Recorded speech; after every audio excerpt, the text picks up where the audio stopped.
Why to use the King James Version of the Bible? Why not other versions? Well, I've been a Christian since 1969. I was raised all kinds of different churches, and after I got saved, my parents started giving me just about every kind of Bible version there was, and I have a collection of quite a few different Bible versions. I'm not afraid of them. But let me give you a quick history of the different Bible versions, and maybe this will put it in perspective. I have slowly, over 30-some years, come to the position of the King James. Now, I don't fight Christians that use other versions. Use whatever you want, okay? But I think if you're really going to be a Bible student, you're going to have to get a King James. Here's the story. The New Testament books were written shortly after the time of Christ. They had to make copies. It takes about 10 months to write out a copy of the Bible.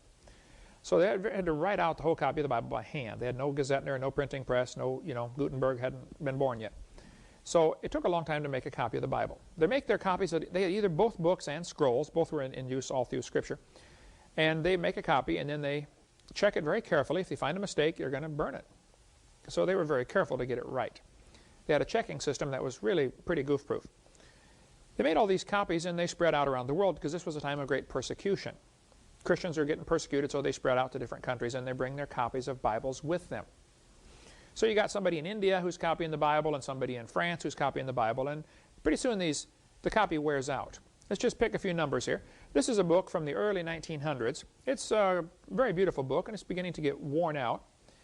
If this book was in active use, if I opened it and closed it and read from it every single day, it would shorten the life of it.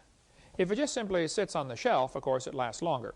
But a book in active use is going to quickly fall apart, as this one has already begun to fall apart, and it's not in active use, believe me.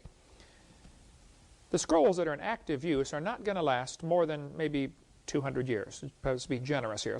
Let's say a book lasts 200 years if you use it every day. So they use these scrolls or Bibles, and they're copying from it every day. At the end of the day, they roll it up and they put it away. Within 200 years, it's worn out. It's rags. You throw it away.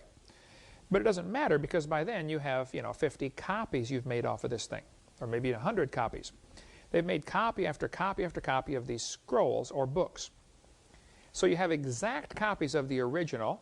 The original is junk by now, so you throw it away. It doesn't matter. You take those 50 copies and you begin making copies off of those. And again, a very careful copying process, but after a few hundred years they are junk, so you throw them away. This goes on several generations, and now you're on the 4th or 5th or 6th generation from the original. And now you have thousands of exact copies of the original, which is long gone. It's been thrown away years and years ago. Okay, about the early 1500s, they decided to put the Bible into English. And so Erasmus and Luther and Tyndale and the Geneva Bible and all this was made in the early 1500s, and throughout the 1500s. They're making copies of the Bible. They're translating it to English. They went around and gathered up old scrolls that they could find and copies of the Bible, and they found about 5,000 copies of Scripture from countries all over the world. This group of manuscripts became known as the Textus Receptus, the received text. They looked at all these scrolls and could find no differences except the spelling of people's names and the spelling of cities, like Peter and Pedro and stuff like that. So they made English translations, and finally the King James in 1611 was made from these texts, what's called the majority text. Meanwhile, down in Egypt, there was a group of folks called the Alexandrians down in Alexandria, Egypt, which was at that time a major city. A major library was there, which later burned, but a major city in Alexandria, Egypt. There was a cult down there called the Alexandrians. They're sort of like Jehovah's Witnesses. They wanted everybody to think they were Christian, but they believed a lot of strange things. So they made their own version of the Bible. They left out a lot of verses they didn't like. They changed little things here and there. It was a careful counterfeit, but a counterfeit nonetheless. They have this Alexandrian Bible, and some copies were made, and the primary guy in this cult was a guy named Origen, who lived about 240 A.D. In 350 A.D., 2 copies of the Alexandrian Bible were made, and those copies are called the Sinaiticus, because it was found in the Sinai desert in a monastery, and Vaticanus, because it was found in the Vatican library in the basement, I believe. Those 2 copies from 350 A.D. are still around today. 1,600 years old copies of the Scriptures, well, of the Alexandrian Bible. The Latin Vulgate was made from those manuscripts in 380 A.D. It was translated to Latin. Then in 1582, the Catholic Church ordered the translation of the Latin Vulgate into English, And that's where the Douay Confraternity and the Douay Rheims version come in. The Douay versions were made from the Latin, which was a good translation of the wrong manuscript. They're translating the Alexandrian. So they got the bad manuscript, the corrupt, cult manuscript, being translated into English, which became the official Catholic version in use today, the Douay version of the Bible.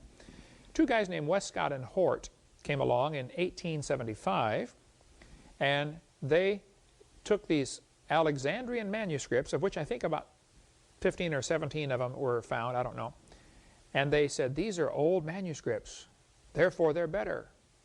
Well, now hold on a minute. Yes, they're older, but that doesn't mean they're better. They're older because they're worse. The people didn't use them. They didn't wear them out.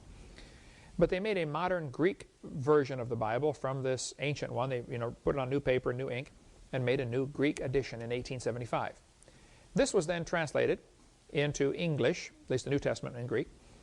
And so the English translations of the of the Westcott and Hort text include the Revised Version done in 1881, the American Standard Version done in 1901, the Revised Standard in 1946, and that's the Bible I got saved from, the New World Translation, Jehovah's Witness Bible, made in 1950, the New American Standard Bible, made in 1960, the Good News Bible, the Amplified Bible, the Living Bible, and the NIV. All of those are good translations of the wrong manuscript. So I don't fault the translators. I think they're probably sincere men, probably intelligent men, but they're translating the wrong book. They need to get the right Bible. The first mention of Alexandria is in Acts chapter 9 when they were disputing with Stephen, arguing with the Christians. And we still got the same thing today with these different versions of the Bible arguing with the real Bible. Okay, my Jehovah's Witness Bible on my shelf will probably never get worn out. It doesn't mean it's better, it just means I'm not going to use it. Okay, I have one, I have a Mormon Bible, I'm not going to use it. So that's the story. There are more manuscripts of the Bible than any other book ever written in ancient times. Homer's Iliad, for instance, there are only 643 manuscripts known today. By 1946, they discovered 24,000 manuscripts of the Bible. Then when the Dead Sea Scrolls were found in 1947, they now have 40,000 new manuscripts to work from. So the Dead Sea Scrolls made it up to the total now of 64,000 manuscripts of Scripture. The Isaiah scroll is 1,000 years older than any known manuscript anywhere in the world.